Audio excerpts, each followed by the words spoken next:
Hi, this is my review of the Polaris role-playing game Equinox Sourcebook.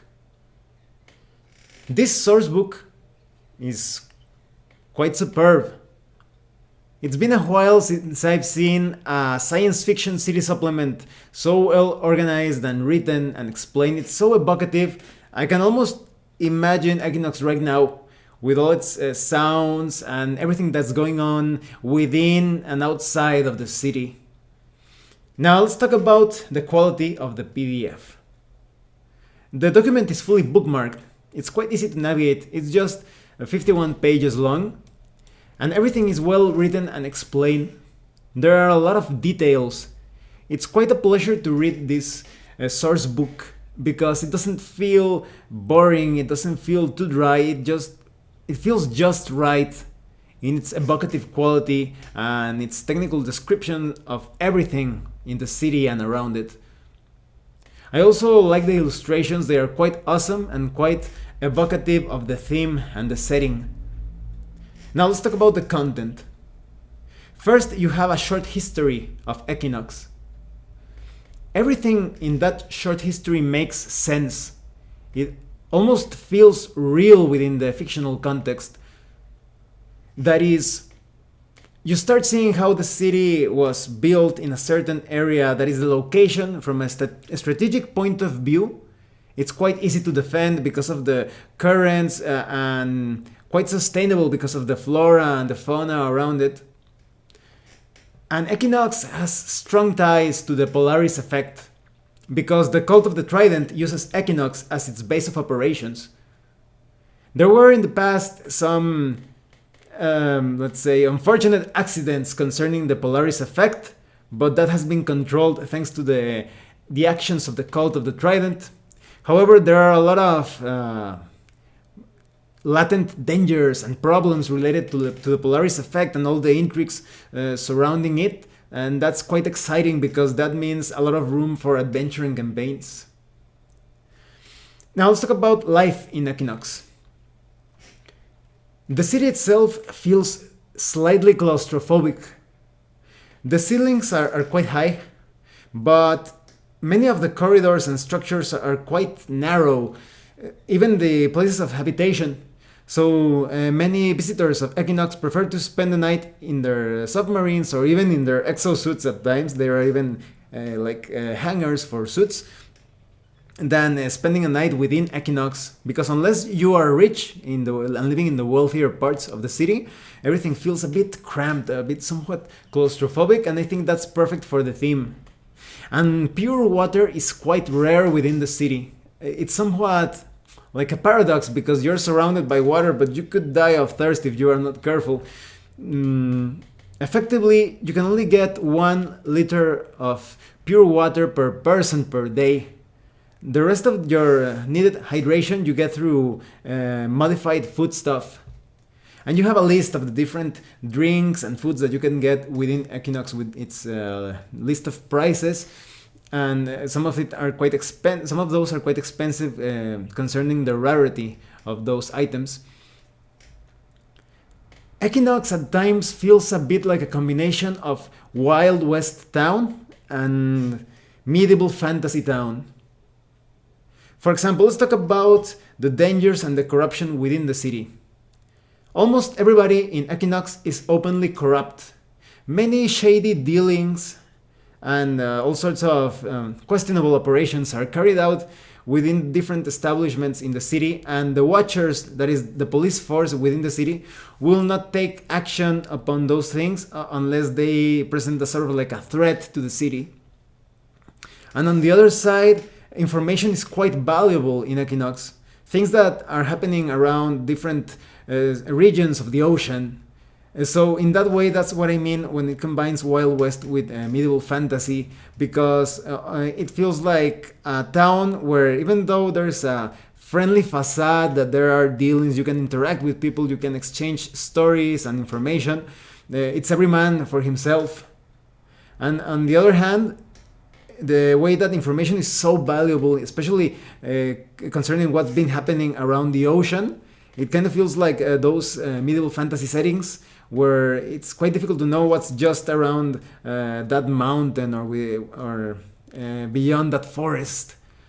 But everything here has to do with the politics and the geography in this underwater setting. Each of the levels in Equinox feels, although similar, quite unique thanks to the different organizations and establishments, all the different bars and mercenary places of operation. You have a lot of technical details, but they are communicated quite smoothly. You even have details on the placement of bathrooms and different rooms containing machinery to keep the city going. In fact, when you enter Equinox, there is this constant sound of machinery in the background, this droning noise, and you have to get used to it. And that, again, it's very evocative of the type of feeling that you get when you enter Equinox. And you have the information on all the important factions and important figures, non-player characters, and the agendas of the different characters and organizations. You could say that every major power in the Polaris setting has some sort of presence within the city. And funny thing is, many places where the characters gather, like bars and clubs, they need to have rooms to conduct certain shady operations and dealings, otherwise that establishment will not survive. You could say that every power in Equinox is subject to corruption, except the Cult of the Trident, but even so, you see, the Cult of the Trident is not too interested in resources, as it has plenty of those, but when it comes to the mysteries of the Polaris effect, that you could persuade the Cult of the Trident to do certain things for you, or to look the other way. When it comes to the education of those that are born in Equinox, there are actually almost no births, and those babies that are born in Equinox are sent to Ariadne, a city where they are educated, unless they present some potential related to the Polaris effect. Then they are immediately taken in by the Cult of the Trident and groomed to become Polaris effect wielders. You also have information of places around Equinox, different scientific research stations, different farming stations as well, and information on the city of Ariadne, which is quite beautiful. And you have enough information on each of those places, including the environment, flora and fauna, and the way that the currents flow around the city, that you could have virtually infinite adventures around the city of Equinox. And just those descriptions serve as a sort of like a spark to get you started and fleshing out your campaign. And that's just around Equinox. The city itself is incredibly detailed. I'm just going to give you some examples. I've been communicating just a bit of what you can experience in Equinox, and it's quite impressive because it's just 51 pages, but the way they handle the explanations and the economy of words, the information is communicated perfectly. You also have legends of Equinox, and these are kind of like urban legends. Some of them feel somewhat supernatural as well, so you could have many adventures around those legends, having those legends as adventure seeds or even plot points. And because, as I was telling you, there are some things that seem quite supernatural, you could handle it like that, or you could perhaps handle it like there's something going on, like a conspiracy or some deeper intrigue, and they're using just that legend as a sort of like a facade to disguise their operations. And the information on the Cult of the Trident is quite extensive, quite vast. If you want to have like a campaign centered around the Cult of the Trident, this supplement is perfect for that. But even so, if you want to handle your campaign in some other way, there are just so many tools, so many places, and so many non-player characters to customize almost any type of campaign. And you even have an adventure which is called Industrial Espionage, and I think it's quite appropriate for Equinox. The adventure itself has a bit of a spy versus spy feel to it, but there's a lot of investigation going on. So I think it's quite appropriate for this city that has an unusual structure, openly corrupt, but with a sense of order concerning the cult of the Trident, and with many things that are just in the background waiting to strike many organizations and non-player characters. So for example, there is the Black Sun and other, let's say, organizations whose interests and objectives contradict what the cult of the Trident is trying to achieve.